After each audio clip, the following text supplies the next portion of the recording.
Buenos días, mi nombre es Andrés Loza, soy asesor a la práctica de arbitraje y litigios de Cuatro Casas y me han pedido preparar esta sesión para ustedes en el módulo de escenarios de responsabilidad civil del empresario en Colombia. Se vuelvan informado, ustedes han recibido un caso que también me compartieron eh, y la idea de esta sesión, tenemos dos sesiones en total para revisar asuntos clave del caso. La idea de esta sesión es revisar algunos conceptos básicos de responsabilidad civil en Colombia de manera general.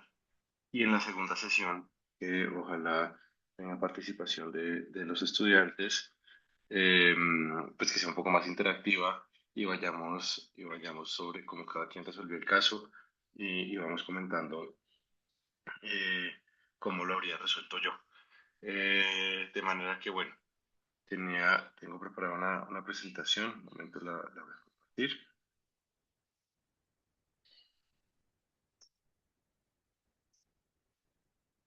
Bien. em,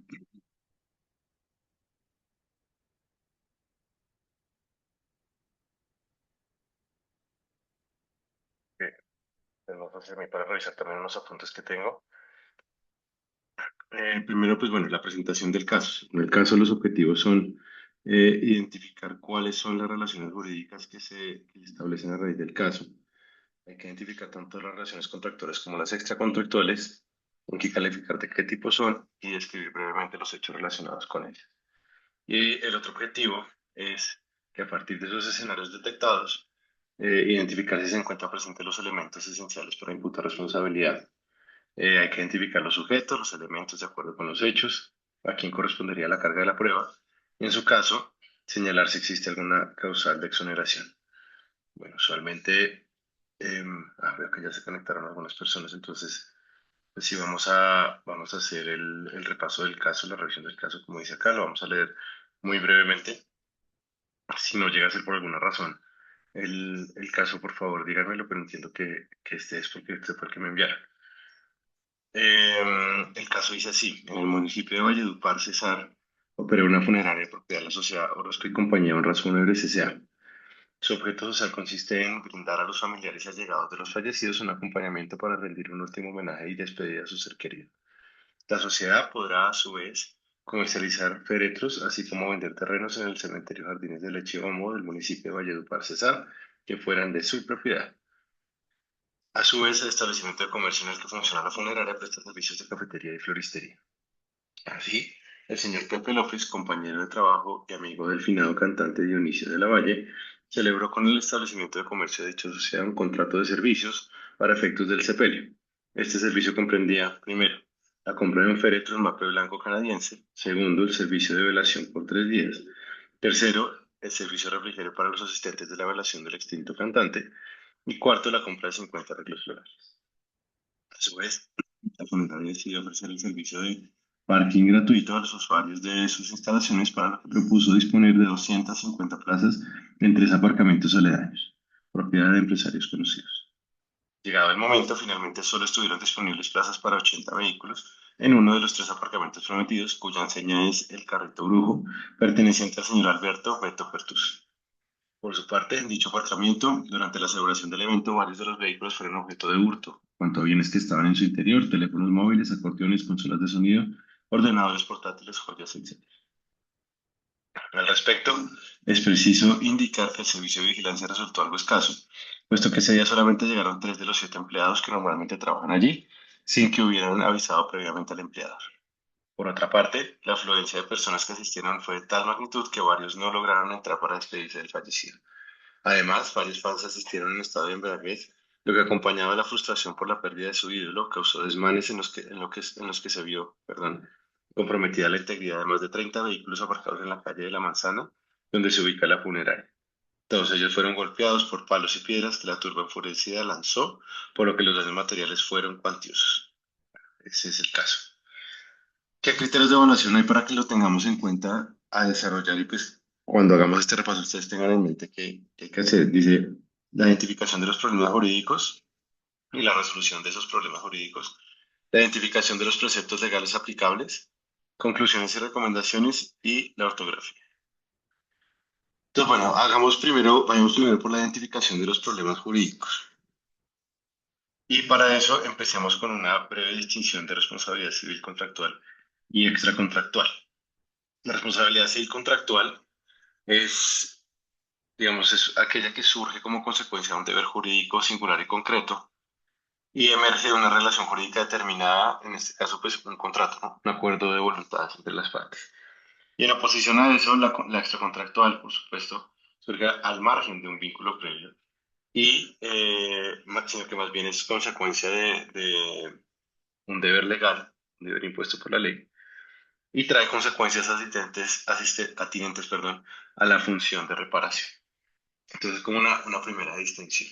Eso es importante tenerlo en cuenta, aunque es básico, es bueno empezar por ahí. Ahora, ¿en qué se diferencian la una y la otra? Primero hay una diferencia en la estructura en cuanto a dónde están tipificados normativamente. La responsabilidad civil contractual y extracontractual se encuentran regulados en títulos distintos del Código Civil. Como habíamos dicho, en la medida en que la responsabilidad contractual surge de un vínculo previo, entonces la contractual emerge como consecuencia de la inobservancia de deberes jurídicos determinados, es decir, de obligaciones contenidas en ese vínculo jurídico previo. Mientras que la extracontractual surge al margen de ese vínculo jurídico previo, sino que más bien es el incumplimiento de algún deber que la ley impone. Y pues el deber de indemnización surge a partir de ese deber y del daño ocasionado a un tercero. Como regla general, es bueno tener en cuenta que un mismo hecho no puede considerarse como generador tanto de responsabilidad civil contractual como extracontractual. Esto, digamos, la Corte Suprema de Justicia, pues la jurisprudencia de la Sala de Casación Civil es bastante pacífica en eso, en que generalmente un hecho no puede constituir tanto responsabilidad civil contractual como extracontractual. Digamos, esos son absolutamente excluyentes y no podría demandarse a una sola persona por un mismo hecho. Digamos, la misma persona no podría demandar tanto por responsabilidad civil contractual como extracontractual. Otra diferencia la encontramos en la función de la obligación reparadora. Eh, la obligación reparadora en extracontractual se dice que es originaria, puesto que emerge o surge precisamente del hecho en concreto y es consecuencia de la ley. Y en oposición, la contractual es derivada, puesto que se deriva, valga la redundancia, de un incumplimiento de una obligación. Ahora, y esto es muy importante para el ejercicio que hay que hacer y porque es uno de los criterios de evaluación, la carga de la prueba. Entonces, la carga de la prueba tiene que ver con las presunciones de culpa que la ley misma prevé. Entonces, en extracontractual hay tres modalidades de responsabilidad civil extracontractual. Está la responsabilidad civil por el hecho propio, por el hecho de otro, perdón, o por el hecho de las cosas. En el caso del hecho propio, el régimen de la culpa es un régimen de culpa probada. Es decir, que la carga de la prueba la tiene quien alega que otra persona incurrió en culpa. Es decir, que la otra persona causó un daño bueno, ya veremos los elementos, porque hay un hecho, un daño, un nexo causal y un factor de imputación. Entonces, todo eso tiene la carga quien demanda la responsabilidad civil de otro. En el hecho de otro, es decir, cuando no se demanda a alguien por algo que esa persona hizo, sino por alguien, por un tercero que está a cargo de ella. Entonces, lo que aplica es la culpa presunta. Entonces, ahí no hay, ahí quien tiene la carga de la prueba es al revés, quien tiene la carga de la prueba de probar que existe una causa extraña, prudencia o diligencia, es quien está siendo demandado para poder eximirse de culpa. Entonces, el demandante en esos casos no tiene la carga de probar, no tiene la carga de probar que esa persona tenía un deber y que lo cumplió. Y por el hecho de las cosas, como estaba diciendo, son daños causados por un bien bajo custodia de una persona. Este también es un régimen de culpa presunta y en oposición al hecho de otro, únicamente puede exonerarse si se demuestra que existió causa extraña. Es decir, prudencia y diligencia no es válido en el caso del hecho de las cosas para exonerarse. Muy bien. En cambio, en responsabilidad civil contractual, hay que diferenciar, acá ya no hay presunciones, sino que hay que diferenciar entre si las obligaciones que se están alegando incumplidas son obligaciones de medio o son obligaciones de resultado. En el caso de las obligaciones de medio, lo que se debe probar es la culpa del deudor. En cambio, en las obligaciones de resultado, como quien se está obligando sí está comprometiéndose a un resultado en concreto. Entonces hay un régimen de culpa presunta.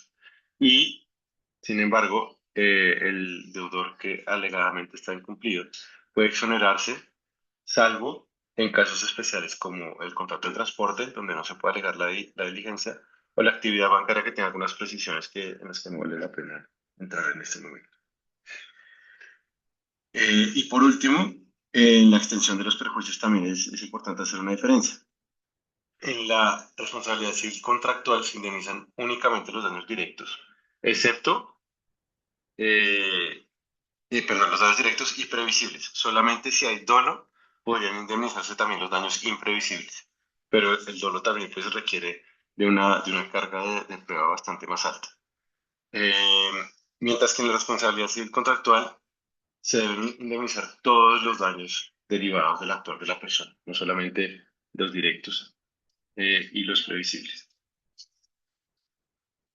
Muy bien, teniendo claro esas diferencias, ahora pasemos o hagamos el breve repaso también por los elementos de la responsabilidad civil.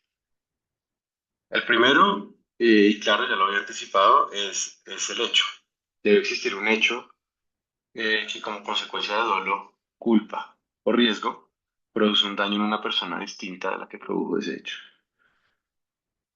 Pues esto no tiene mayores discusiones, simplemente una situación que causa un presunto daño en una persona. El daño, ese es sumamente importante. El daño es el menoscabo o la alteración de una situación favorable como consecuencia de un evento determinado, ya sea un incumplimiento de una obligación en el caso de responsabilidad civil contractual o el incumplimiento de un deber legal en el caso de responsabilidad civil extracontractual. Eh, para el daño se exige hacer una comparación entre la situación actual y la anterior, es decir, hay que comparar eh, cómo estaba yo antes de producir de que se hubiera ocasionado ese hecho dañoso y cómo quedé.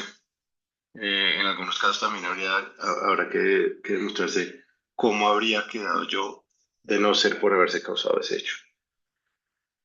Eh, y algo muy importante en cuanto al daño es que debe ser cierto. Que es cierto que el juez tenga certeza absoluta de que en efecto se causó.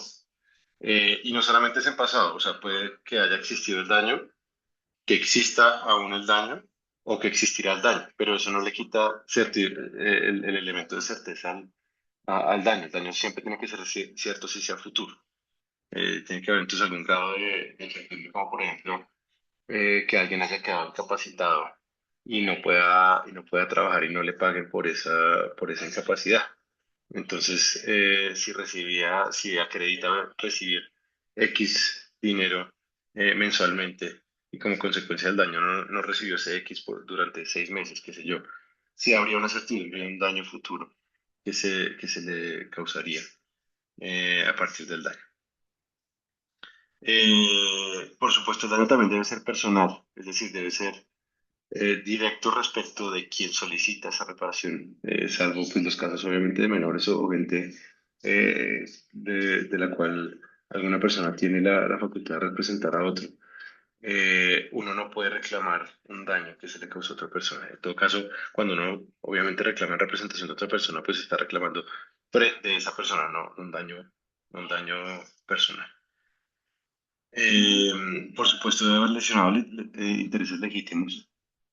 Es decir, yo como lo procesante, poniendo el ejemplo que dije ahorita, si la persona se dedica a alguna actividad ilícita y como consecuencia de algún accidente no puede trabajar durante unos meses, pues no puede reclamar algún ingreso derivado de una actividad ilícita, pues porque no es un interés legítimo de esa persona. Y por último, pues el daño no debe haber sido reparado con anterioridad. La ley colombiana, al igual que yo diría la mayoría de las legislaciones del mundo, es clara en que un mismo daño no puede indemnizarse dos veces, porque si no, pues existiría un enriquecimiento sin causa en favor de la persona que esté demandando. El siguiente elemento es el factor de imputación. El factor de imputación permite trasladar las consecuencias de una actuación del patrimonio de una persona a otra. Y se trata de criterios jurídicos que permiten determinar en qué casos ese hecho precisamente es atribuible a una persona. Entonces, hay tanto factores objetivos como factores subjetivos.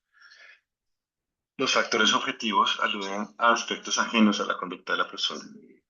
Son criterios que permiten determinar cuándo a un sujeto le corresponde la obligación de indemnizar. Entonces ocurre, por ejemplo, en la responsabilidad ambiental o en la responsabilidad de actividades peligrosas como manejar un carro. Entonces hay un factor objetivo de responsabilidad, es decir, se entiende que hay forma de imputar ese daño a la persona por el solo hecho de estar desarrollando una actividad determinada. En cambio, cuando no hay factores objetivos, están los factores subjetivos, que eso sí revisan es la conducta de la persona. Es decir, revisan si la persona incurrió en dolo o culpa en su actuar para poder imputar responsabilidad civil. Y por último, hay que hablar del nexo de causalidad. El nexo de causalidad no es nada distinto que la conexión entre el hecho y el daño. Entonces, en el nexo de causalidad uno revisa que el daño efectivamente sea consecuencia de la culpa de quien llevó a cabo determinada acción. Entonces, habiendo repasado esos elementos, debemos pasar ahora a qué daños son indemnizables. Esto requiere una diapositiva aparte, aunque sea muy breve, echémosle una repasada rápida. Los daños pueden ser patrimoniales o extrapatrimoniales. Los daños patrimoniales previstos en el Código Civil son daño emergente, lucro cesante. Daño emergente, pues siendo aquel daño o aquellos gastos en los que yo como persona damnificada, en los que incurrí con ocasión del daño y que sin el daño pues yo no habría tenido que pagar normalmente, como, no sé, gastos de hospital en caso de un accidente, eh, o no sé, o algún transporte que como ocasión de un accidente yo normalmente no habría tenido que tomar, pero que tuve que tomar. Em, el lucro cesante, al contrario, pues es precisamente como su nombre dice, un lucro que yo estoy dejando de percibir con ocasión del daño, como estamos hablando del sueldo, ¿no? Suele ser pagos de salario, aunque en ocasiones cuando hay responsabilidad civil contractual, digamos en el caso de una obra, que no, yo no tuve a tiempo y como consecuencia de no tener a tiempo mi edificio o la construcción de la que se tratara, yo dejé de recibir algún ingreso. A veces puede pedirse el lucro cesante por esos hechos. Eso sí, siempre que la otra persona tuviera claro y hubiera sido informada precisamente que tenía la expectativa de generar ese ingreso y esa cantidad. Y por otro lado están los daños extrapatrimoniales, que son aquellos que buscan indemnizar precisamente daños no causados al patrimonio, sino afectan es el fuero interno de la persona y que la responsabilidad civil, tanto a nivel nacional como internacional, ha querido o ha reconocido a las personas eh, para indemnizar de alguna manera la afectación que se tiene como consecuencia de un daño. Entonces, está el daño moral, que es lo que sufre la persona por el hecho dañoso. En el caso, por ejemplo, de la muerte es muy claro. La muerte de un familiar le causa un daño moral y una pesadumbre a una, y pues en la medida en que estos daños extrapatrimoniales no son cuantificables, lo que ocurre es que la jurisprudencia fija unos topes y es el criterio que puede ser que entra a jugar ahí un papel importante para determinar dentro de esos topes y los hechos del caso en particular cuánto correspondería como indemnización. Y el daño a la vida de relación busca es indemnizar eh, alguna pesadumbre que sufre la persona como consecuencia de no poder relacionarse como solía hacerlo antes del hecho dañoso. Entonces esto usualmente se ve en los casos de los accidentes que no resultan en la muerte. Entonces la persona que sufrió el accidente o alguna lesión dice que ya no puede relacionarse con las personas de la misma manera por sentirse afectada de alguna manera por el accidente. Entonces, si sufre alguna lesión en la cara, o u otro tipo de lesiones que ellos digan que les avergüenza, por ejemplo, de alguna manera. eh, Interactuar con otras personas, normalmente eso es lo que busca indemnizar. Entonces, esto también requiere alguna prueba, normalmente como pruebas psicológicas, etcétera, pero pues es un daño completamente indemnizable que también tiene topes en la jurisprudencia y en donde el criterio del juez también entra a jugar un papel importante, como en el caso de los daños morales. Bueno, ahora, esto es un tema que también, dentro de los criterios de evaluación, perdón, eh, dice que debemos identificar, entonces hay que tenerlo muy claro y es muy importante tenerlos claros, y es si existen causas extrañas que, o causas de justificación que de alguna manera harían que no se pudiera imputar responsabilidad civil a alguna de las personas que identifiquen en en el caso, en el marco de sus relaciones jurídicas. Entonces, las causas extrañas y las causas de justificación son distintas y son distintas porque cada una elimina, digamos, o sustrae de todos estos elementos de responsabilidad civil contractual y extracontractual, pero responsabilidad civil en general, extrae algunos de esos cuatro elementos de los que hablamos antes. Entonces, las causas extrañas lo que hacen es desvirtuar el nexo de causalidad, mientras que las causales de justificación excluyen es la culpa.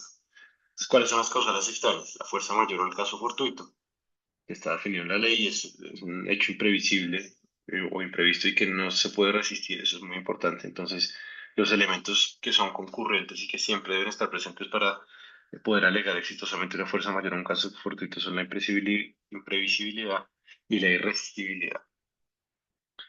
Eh, Otra causa extraña es el hecho de un tercero. Entonces, esto es cuando el daño resulta de la acción u omisión en que incurre un sujeto distinto al agente dañador. Y este tercero tampoco puede ser, obviamente, una persona bajo custodia de uno o por la que uno es responsable, porque si no, esto sería pues responsabilidad por el hecho de otro. El hecho de un tercero es alguien completamente ajeno a quien supuestamente ha causado el daño. Entonces, en el caso qué sé yo, un accidente de tráfico, digamos que yo atropello a una persona, pero logro probar que, oiga, no la atropellé porque en ese momento pasó alguien más y me bloqueó la llanta e hizo que yo perdiera el control del carro. Entonces, pues eso podría constituir un hecho de un tercero. Y por último está la culpa de la víctima, que como su nombre dice, pues lo dice, perdón, eh, el daño es realmente consecuencia del obrar de quien lo ha padecido y no de la persona que está demandando. Eh, entonces eso ocurre normalmente cuando las personas se ponen en una situación o en la situación que causó el daño. Eh, en oposición a eso, pues las causales de justificación que excluyen la culpa civil son la legítima defensa, el estado de necesidad, el ejercicio legítimo de un derecho o el cumplimiento de un deber legal, la obediencia debida perdón, el consentimiento del perjudicado. El consentimiento del perjudicado, que no se confunda con la culpa de la víctima, porque no es que la víctima haya obrado de cierta manera, sino que nada más consintió en que se llevara a cabo cierta actividad o cierta acción eh, u omisión, en el caso, por ejemplo, de alguna obligación que consista en una acción, entonces haya consentido realmente en eso. Entonces, acá lo que se está excluyendo es la culpa, es decir, el factor, bien sea, bueno, no, el factor subjetivo de la responsabilidad civil. Entonces, habiendo repasado rápidamente estos asuntos de responsabilidad civil, eh, yo quería darles también algunas sugerencias sobre cómo justificar la resolución del caso. Pues para esto es importante tener en cuenta que la ley colombiana realmente únicamente prevé dos fuentes, de manera general, digamos, de, de derecho. Entonces, la fuente principal de derecho es la ley y hay dos fuentes auxiliares que son jurisprudencia y doctrina, pero pues realmente está la ley o las fuentes auxiliares. Entonces, en la medida en que la ley es la fuente principal de derecho originaria, les sugiero que partan su análisis y la resolución del caso de la ley. Entonces, si es responsabilidad civil contractual, vayan al artículo del Código Civil que regula la responsabilidad civil extracontractual. Entonces, si mira el artículo tal, dice tal cosa. para ahorrar un poco la respuesta. Si es el caso de responsabilidad del contratante, es decir, mire, el contrato es ley para las partes, de acuerdo con el artículo tal del Código Civil o tal del Código de Comercio, entonces X o Y, entonces partir de la ley. Y a partir de eso, ya pueden partir de ya pueden hacer uso de las fuentes auxiliares que son, bien sea la jurisprudencia o la doctrina. En cuanto a la jurisprudencia, es muy importante tener en cuenta que ella es únicamente fuente auxiliar de derecho cuando se constituye doctrina probable sobre algún asunto en específico. Entonces, ello ocurre cuando normalmente hay tres o más de, perdón, denme un momento.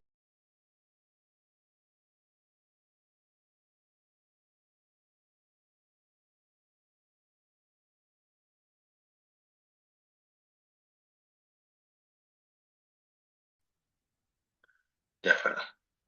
Entonces, doctrina probable es cuando hay tres o más fallos en un mismo sentido. Lo cual es difícil de identificar, digamos, acá no tenemos un sistema de precedentes propiamente como ocurre en los países del common law. Eh, entonces, lo importante es poder identificar la línea jurisprudencial para saber si es doctrina probable o no. Y más importante aún, saber identificar la razón de la decisión o ratio decidente de esas sentencias para conocer la regla que constituye esa doctrina probable. Hay algunos pocos asuntos en donde la Corte Suprema de Justicia en su página tiene, no recuerdo en este momento en dónde específicamente, pero tiene un documento en donde dice sobre qué asuntos ella misma reconoce que hay doctrina probable, entonces dice qué sentencias hay, qué asunto es el que, sobre el que se ha decidido que existe doctrina probable. Y hay otros que no. Entonces, ahí sí habrá que hacer el ejercicio de encontrar la línea jurisprudencial. Eh, para encontrar la línea jurisprudencial les recomiendo un libro del doctor Diego López, que se llama El Derecho de los Jueces, donde explica a partir de fallos principalmente de la Corte Constitucional, que es donde se empezó a desarrollar este tema de la ratio decidendi en Colombia, eh, cómo identificarlo y cómo crear la línea jurisprudencial sobre un asunto que no es un tema sencillo, pero pues ayudaría y más que para este ejercicio, pues ayuda en general para, para el ejercicio profesional. Entonces, para saber si un fallo constituye un precedente aplicable a un caso en concreto o no, es muy importante poder identificar la ratio decidente. Y las ratio decidentes son esas partes del fallo que guardan unidad de sentido o están estrechamente relacionadas con la parte resolutiva del caso. En Colombia, digamos para bien o para mal, es costumbre que los jueces y los tribunales arbitrales expliquen o hagan un recuento, digamos, de alguna manera doctrinal de algunos asuntos en específico que son útiles como referencia, pero puede que no constituyan la ratio decidendi del fallo. Entonces, a partir de esa cuestión, de esas explicaciones generales, ya cuando el juez en concreto empieza a aterrizar qué es lo que está encontrando o qué va a aplicar eh, y qué criterios va a tomar para tomar la decisión, eso es lo que constituye la ratio decidendi. Eh, Acá, pues, como les decía, es un concepto que ha sido desarrollado principalmente por la jurisprudencia de la Corte Constitucional. Entonces, esta cita de la Corte Constitucional es bastante explicativa sobre qué es la ratio decidente. Y la Corte claramente en esas sentencias que están en la diapositiva ha dicho que la ratio decidente debe ser entendida como la formulación general del principio, regla o razón que constituye la base necesaria de la decisión judicial específica. Entonces, por eso es que hay que decir, digamos que puede haber situaciones sobre, no sé, un contrato de agencia, pero que por las particularidades del caso, de uno y otro caso, perdón, son decididas de manera diferente. Entonces, ahí la razón por la que se llegó a X o Y resultado es lo que va a constituir la ratio decidendi y va a determinar si la sentencia A o la sentencia B es la que va a ser el precedente para mi caso en concreto, si es que alguna de ellas constituye, porque pues puede existir el caso en que una situación no haya estado prevista por esos fallos. Y ahorita pues es muy sencillo, es todo lo que nos ratio decidendi. Entonces eso no va a ser vinculante o no puede ser entendido precedente y por supuesto no puede ser entendido como que puede constituir doctrina probable. Y en ese caso, pues ser evidentemente un asunto o pues ser una fuente auxiliar de derecho. Y bueno, para acabar esta sesión de repaso, es importante también tener claro el concepto de la carga de la prueba. Ya vimos cómo en las distintas modalidades de responsabilidad civil, la carga de la prueba puede variar en función, bien sea de la obligación que se trate, de la actividad que se desarrolle, etcétera. Pero lo cierto es que hay que tener en cuenta algo muy importante y es que el artículo 167 del Código General del Proceso regula la carga de la prueba. Esto es una regulación nueva con el Código General del Proceso, pero que se venía reconociendo por vía de jurisprudencia de la Sala de Casación Civil de la Corte Suprema de Justicia. Y pues de acuerdo con la regla, según ven en el artículo transcrito, la regla general es que la parte que alega un hecho o que tiene un derecho, pues debe probar por qué lo tiene, o debe probar el hecho en específico que le da nacimiento a ese derecho. No obstante, y esta es la parte novedosa y que fue incluida ya como norma en el Código General del Proceso, el juez puede, bien sea de oficio o a petición de parte, distribuir la carga de la prueba siempre que se detecte que hay una parte que está en mejor posición o una posición más favorable para aportar las evidencias, para extraer los hechos controvertidos. Entonces, hay que tener en cuenta quién podría estar en una mejor posición en una situación determinada para probar un asunto u otro, ya que bien sea por petición de la parte demandante o demandada o de oficio el juez cuando ve que hay una parte principalmente débil, por decirlo de alguna manera, y que no tiene posibilidad de probar algún hecho, puede entonces invertir la carga de la prueba con una decisión motivada. Entonces, bueno, eso es la carga.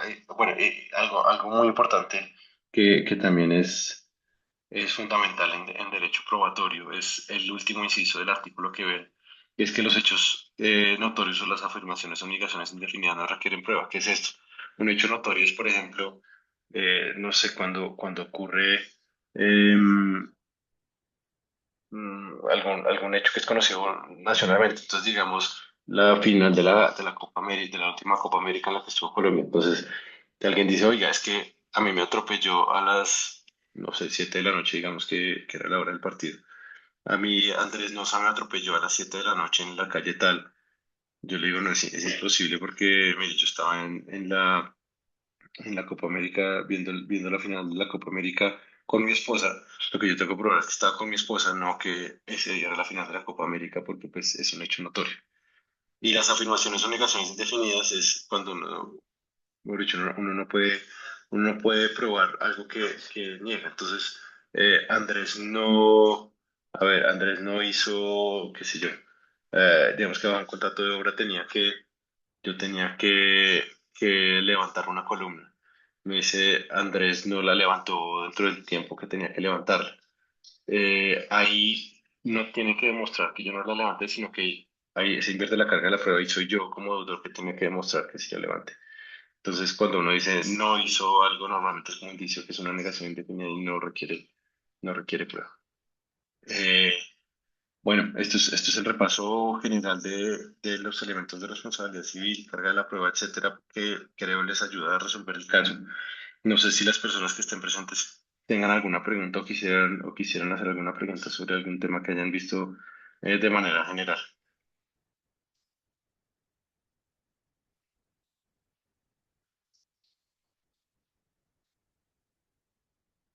Bueno, creo que no hay preguntas, de manera que agradezco muchísimo su atención. Eh, Estoy disponible para lo que necesiten. Eso sí, hago la salvedad de una vez que creo que se me olvidó hacer al principio de la clase. Yo no redacté el caso, no lo creé y tampoco lo voy a calificar. Estoy simplemente para ayudarles a hacer este repaso y después ver en la práctica cómo lo resolvería y que tengamos una discusión para ver distintos puntos de vista.